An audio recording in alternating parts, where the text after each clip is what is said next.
Aujourd'hui, je vais vous parler sur la différence entre le joint de dilatation et le joint de rupture. À noter qu'il y a plusieurs joints, mais ces derniers sont-ils les plus utilisés sur les chantiers? Alors, le joint de dilatation est un espace prévu dans une structure pour absorber les variations dimensionnelles dues au changement de température, au retrait, au fluage ou au mouvement différentiel. Il permet d'éviter les contraintes excessives qui pourraient causer des fissures ou des déformations.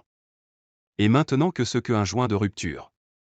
Un joint de rupture est conçu pour séparer deux parties d'une structure de manière à éviter tout transfert de contraintes ou d'efforts entre elles.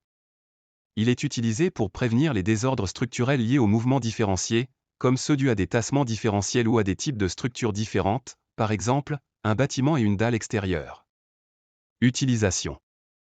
Les joints de dilatation, ils sont utilisés généralement dans les ponts, bâtiments longs, chaussées, etc. Ce derrière, il permet d'assurer la pérennité des matériaux en absorbant les variations. Par contre, le joint de rupture est utilisé dans la séparation entre deux bâtiments adjacents, ou bien entre une dalle extérieure et un mur porteur.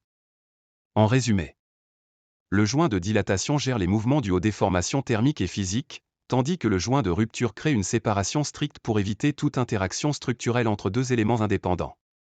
Leur choix dépend des besoins spécifiques de la structure et des types de contraintes attendues.